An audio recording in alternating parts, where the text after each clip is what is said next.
Shalom e bem-vindo ao canal Essência Judaica do Novo Testamento. O nosso tema de hoje é o tão controverso arrebatamento. É verdade que a igreja vai ser elevada aos céus antes do início da grande tribulação? Qual é o contexto judaico do arrebatamento, que é tanto falado pelos profetas Isaías, por Ezequiel, pelo profeta Jeremias? Todos eles falam do arrebatamento, mas aparentemente as pessoas só olham para aquilo que Paulo, Shaul, fala em 1 Tessalonicenses. A função desse canal é ensinar para você o contexto judaico do Novo Testamento. Tudo aquilo que Yeshua e os autores do Novo Testamento ensinam está baseado no judaísmo do primeiro século. Então, esse conceito, essa essência judaica é fundamental para entendermos tudo aquilo que é ensinado por Yeshua e por todos os autores do Novo Testamento, tá? Se você se interessa por esse assunto, por favor, se inscreve nesse canal. Eu constantemente estou colocando vídeos a respeito disso, tá? Então, vamos tratar hoje do contexto judaico do arrebatamento e esse conceito pré-tribulacional, tá? Antes da gente entrar na apresentação dos slides, vamos falar um pouco do princípio. Então, o que parece mais lógico para você? O povo de Deus está aqui para batalhar pelo reino de Deus? Ou, antes da grande tribulação, o povo de Deus vai ser recolhido para um lugar maravilhoso, um hotel 10 estrelas, com todo o conforto, enquanto acontecem os 7 anos de tribulação aqui, e depois, quando tiver tudo perfeito, este povo volta para começar a viver o milênio com Yeshua. Será que é essa a função do reino, do povo de Deus? Não é batalhar pelo reino? E Yeshua disse: levem consigo, carreguem a sua cruz. Ele nunca disse que as pessoas seriam poupadas para que o reino de Deus fosse instaurado, para que o reino de Deus fosse levado às nações, mas muito pelo contrário. Cada um de nós é um parceiro que trabalha com Deus. Então, este princípio, né, de que as denominações cristãs chamam de igreja, mas vamos pensar, todas as congregações, todos aqueles que creem, serão levados antes de todo o mal começar a acontecer e só voltar quando tiver tudo absolutamente resolvido. Faz sentido isso para você? Então agora eu vou entrar na apresentação dos slides, tá? Eu vou começar mostrando o que os profetas falam sobre o arrebatamento. Depois nós vamos entrar naquilo que Shaul, o apóstolo Paulo, fala em 1 Tessalonicenses. E vamos analisar depois onde é a vida eterna. É no céu ou é na terra? E eu espero oferecer para você nesse vídeo provas irrefutáveis de que o pré-tribulacionismo está errado. Mas isso é a minha opinião, eu vou deixar para que você decida, tá? Deixa eu começar com os slides aqui rapidinho. Vamos lá. Então, eu vou começar com o profeta Isaías, tá? O que os profetas falam sobre o arrebatamento? Então, estamos em Isaías 27, 12 e 13. Naquele dia, o Senhor esmagará desde o Eufrades, que flui até o ribeiro do Egito, e vocês, filhos de Israel, Bnei Israel, tá? É isso que ele usa, como sempre usou na Torá, serão reunidos um a um. E naquele dia soará uma grande trombeta. O que eu estou colocando em vermelho, gente, mantém na cabeça de vocês o que eu estou colocando em vermelho. Soará uma grande trombeta, e os que estavam perecendo na Síria sairão com os que foram exilados no Egito, e adorarão o Senhor no Monte Santo em Jerusalém. Então, Isaías está falando o quê? Na trombeta, todos serão reunidos em Jerusalém. Mateus 24, 31. E ele enviará os seus anjos com um grande clamor de trombeta, e eles reunirão os escolhidos desde os quatro ventos, de uma a outra extremidade dos céus. Olha como é quase idêntico aquilo que Yeshayahu está falando e Maratiahu está falando, tá? Agora vamos para Ezequiel 20, 34. Com mão forte, braço estendido, e ira derramada, eu os tirarei dentre os povos e os reunirei das terras para onde foram espalhados. Essa expressão, Bayad Hazaká, o Bezeroa Natua, essa expressão, que significa literalmente mão forte, Bayad Hazaká, e braço estendido, Bezeroa Natua, essa expressão é usada para descrever a forma milagrosa através da qual Deus libertou Israel do Egito, tá?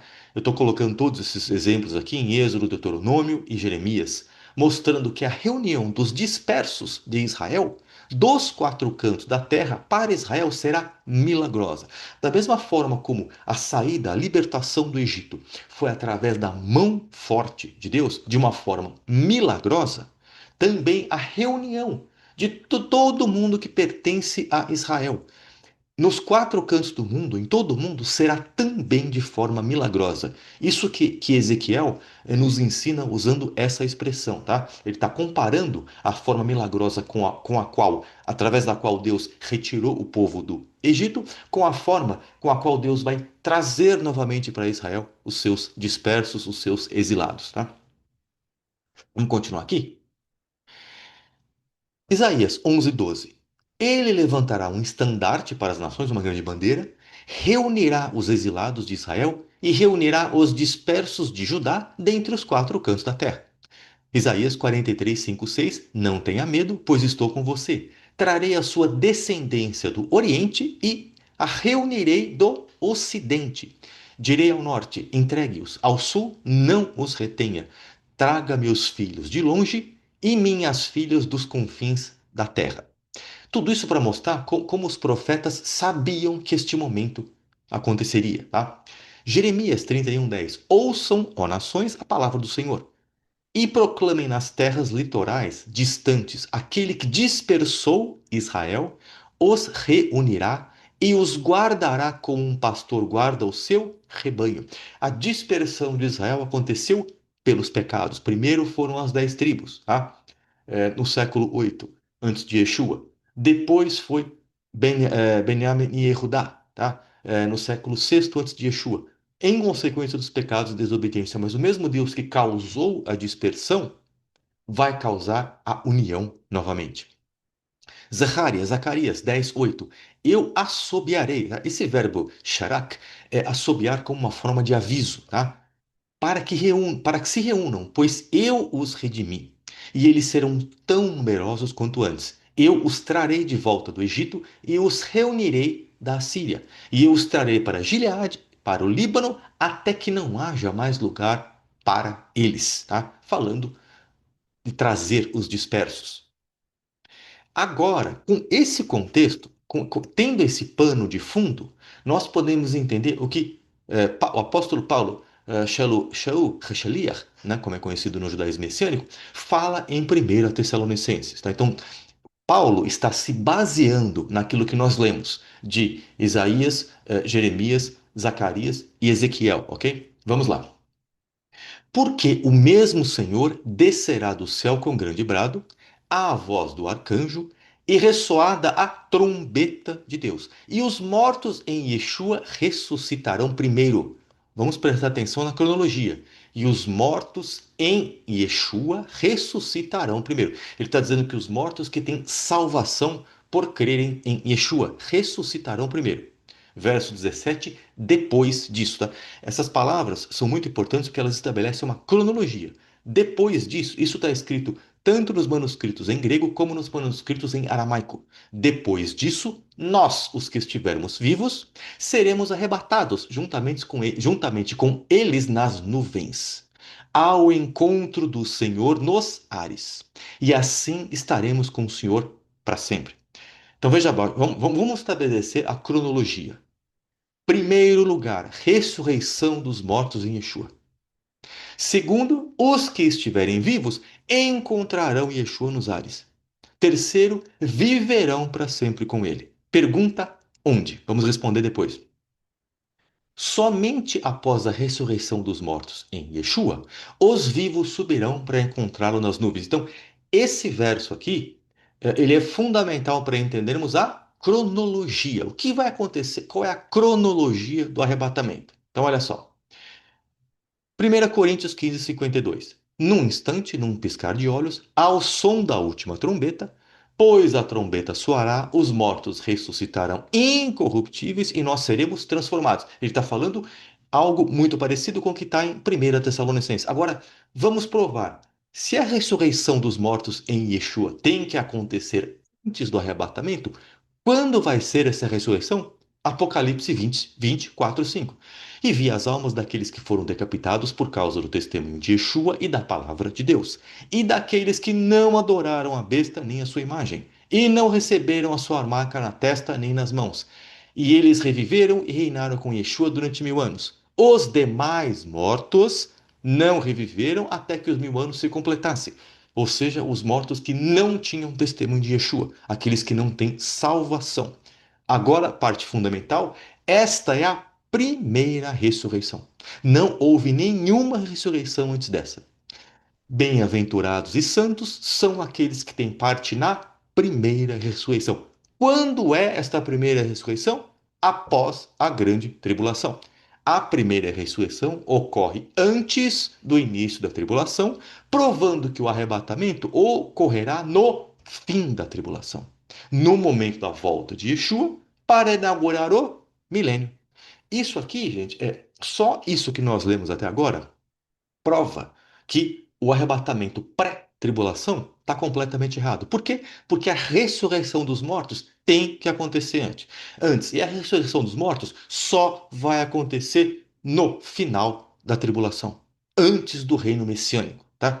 Não existe mágica, não existe David Copperfield, que era um mágico dos anos 80 muito famoso, que vai transformar isso aqui em pré-tribulacionismo, tá? Quer dizer, para acreditar na pré-tribulação, você tem que falar que a qualquer momento todos irão, os salvos em Yeshua irão ressuscitar a qualquer momento e ele vai vir levar todo mundo para um lugar e ficar lá anos e anos.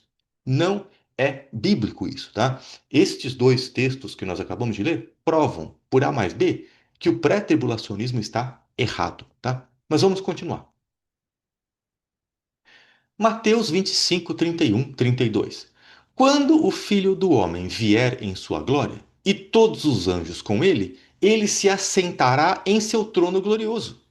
Todas as nações serão reunidas diante dele, e ele separará um dos outros, como o pastor separa as ovelhas dos bodes, que está em Daniel 7. Então, quando o Filho do Homem vier, quando Yeshua voltar, ele vai voltar e ficar aqui. Ele não vai voltar, pegar uma população e ir embora. Ele vai voltar e vai permanecer aqui, estabelecer o seu reino aqui, ok? Apocalipse 1:7. Eis que ele vem com as nuvens e todo olho o verá, até mesmo aqueles que o traspassaram, aqueles responsáveis por sua morte. E todas as tribos da terra se lamentarão por causa dele. Ou seja, quando ele voltar, ele vai causar tô perdendo a palavra aqui. Ele vai causar dor. Ele vai causar luto. Luto. Tô procurando a palavra luto, tá? Quando ele voltar, ele vai causar luto. Ele não vai chegar e ir embora. Ele vai voltar e a presença, a inauguração do reino messiânico, a concretização de que Yeshua era o Messias prometido vai causar luto. O que prova que ele vai ficar aqui. Então, depois de tudo que nós lemos aqui, gente, não existe contradição na Bíblia, ok? Se existe um verso que aponta para um lado, não podemos ter outro verso que diga o contrário. Caso haja uma aparente contradição na Bíblia, ou é uma questão de tradução, que é muito comum tradução errada, ou uma questão de adulteração de manuscritos, que é raro, mas acontece. Por exemplo, em Marcos 7, tem uma adulteração de manuscrito muito sério. Eu tenho um vídeo aqui no meu canal que fala disso, fala de Marcos 7. Ou então, é muito comum, interpretação errada. Então, um verso aqui, usado por pré-tribulacionistas, é João 14:2. Yohanan 14:2. Vamos dar uma olhada nesse verso aqui? Sempre lembrando que na Bíblia não tem contradição, tá? Não existe uma coisa de um verso fala uma coisa, outro verso fala outra. A casa de meu pai tem muitas moradas. Se não fosse assim, eu teria dito a vocês que vou para lá preparar um lugar para vocês. E se eu for e preparar um lugar para vocês, voltarei e os receberei na minha presença, para que vocês também estejam onde estou. Vamos guardar o que está em vermelho aqui. Olha só. E voltarei e os receberei na minha presença, para que vocês também estejam onde eu estou. No livro apocalíptico de Enoch, tá? Enoque é um livro pseudopigráfico, extra-bíblico, do século II antes de Yeshua, antes de Cristo. Também existe uma menção de morada com Deus, tá? Isso aqui não é uma coisa única. Trata-se de uma realidade muito comum em Jerusalém, na época de Yeshua. Os filhos casados, escrevi errado, desculpa, os filhos casados morarem numa extensão da casa do pai. Era muito comum. A arqueologia, existem muitos registros arqueológicos provando isso. Eu não coloquei fontes aqui, mas tem onde vocês quiserem, tá? O que que Yeshua está falando aqui? Yeshua é noivo de Israel. Ao casar-se com Israel, Yeshua está prometendo o quê?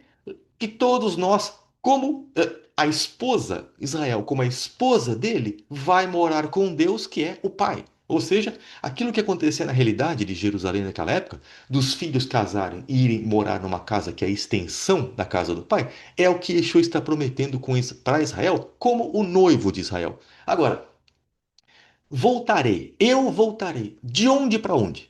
Então, olha só. Ele estava na terra, ele vai ressuscitar, vai para o céu, ok? Então, ele vai para o céu, para onde ele irá depois de ressuscitar?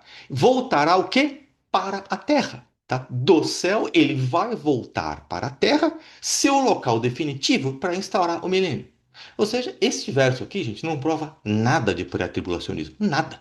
Nem poderia provar porque outros versos provam o contrário, tá? Então isso aqui é facilmente refutável, não diz respeito de nada de pré-tribulacionismo, e Yeshua está dizendo que vai preparar para nós morada com o Pai aqui na terra, tá? Vamos falar mais um pouco disso nos próximos slides.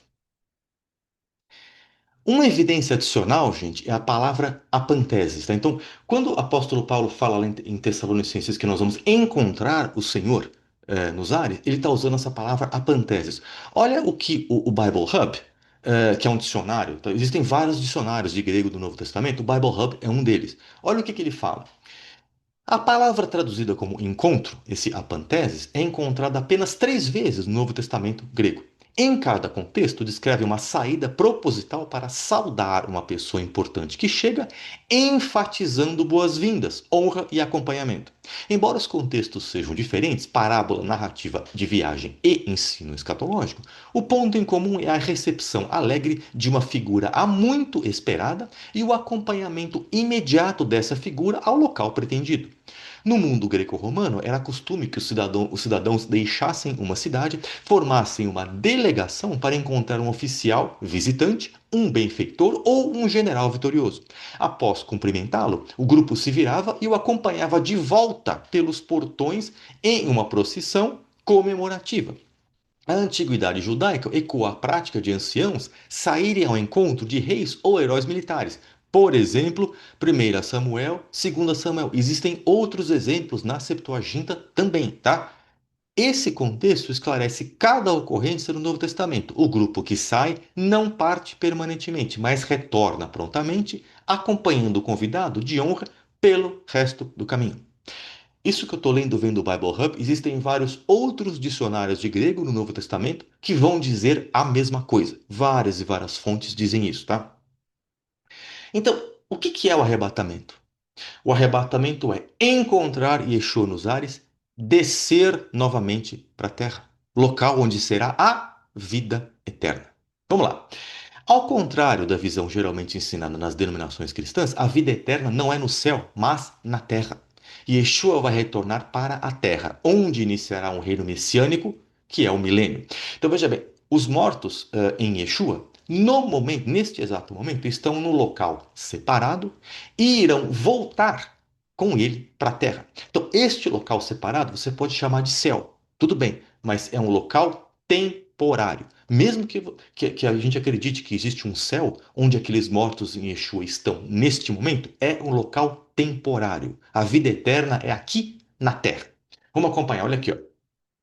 Mateus 5,5. Felizes os mansos, pois eles herdarão o quê? A terra. Pode ser a terra, você pode entender a terra como apenas Eretz Israel, a terra de Israel, ou a terra, o planeta Terra. Salmo 37, 29. Os justos herdarão a terra e habitarão nela para sempre. Herdarão a terra e habitarão nela para sempre. Não é habitará no céu para sempre. Isaías 60, 20 e 21. O seu sol não se porá mais, e a sua lua não minguará, porque o Senhor será a tua luz perpétua, e os dias da sua tristeza cessarão. Então todo o seu povo será justo e possuirá a terra para sempre. Eles serão o renovo que plantei, a obra das minhas mãos para que eu seja glorificado. Novamente, Isaías 67, 65, 17, 18. Vejam, criarei novos céus e nova terra. Aquilo que está em Apocalipse, de novos céus e novas terras, já havia sido falado por Yeshayahu, Isaías. As coisas passadas não serão lembradas, nem virão à mente, mas regozijai-vos e alegrai-vos para sempre no que eu crio, porque criei Jerusalém para alegria e o seu povo para deleite. Eles construirão casas e morarão nelas. Onde? Em Jerusalém. Plantarão vinhas e comerão o seu fruto. Ezequiel 37, 25 e 27. Eles habitarão na terra que dei ao meu servo Jacó, onde vieram os seus pais. Eles viverão para sempre com seus filhos e netos. E o meu servo Davi será o seu príncipe para sempre. E farei uma aliança de paz com eles, será uma aliança perpétua. E eu os estabelecerei e os multiplicarei, e porei o meu santuário no meio deles. A minha morada estará com eles, eu serei o seu Deus, e eles serão o meu povo. Apocalipse 22, 2. Vi a cidade santa, a nova Jerusalém, o quê? Que descia do céu. Da parte de Deus, ataviada como uma noiva adornada para o seu marido. Então, provas cabais. A vida eterna é aqui, na terra, não é no céu. Vamos entender um pouco de onde vem o shofar, tá? Que o Shaul, o apóstolo Paulo, fala do toque do shofar. Não se trata do shofar em Rosh Hashanah. Tá? Em Rosh Hashanah é mandatório o toque, é obrigatório o toque do shofar, já que este é um chamado para o arrependimento. Tá? Então, no primeiro dia do mês, há o toque do shofar, 10 dias depois, o Yom Kippur. Para que os pecados sejam confessados nacionalmente no Yom Kippur, 10 dias depois. Neste momento, a gente não é mais um chamado para o arrependimento. O arrependimento deveria ter acontecido antes. Agora já é um chamado para a vinda do rei. Apocalipse 11:15. Então o sétimo anjo tocou a sua trombeta. E houve grandes vozes no céu gritando: o mundo agora se tornou o reino de nosso Senhor e de Yeshua, e ele reinará para sempre. Então, na minha visão, este anjo é o anjo que vai tocar a trombeta, durante a qual descerá Yeshua, tá? Mas isso é apenas uma visão pessoal aqui, não dá para provar isso, tá? O que a gente conclui desse texto, gente?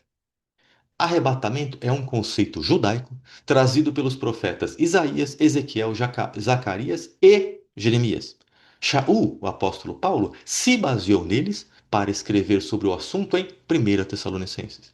Arrebatamento é encontrar Yeshua nas nuvens e descer com ele para o início do milênio, imediatamente após a primeira ressurreição.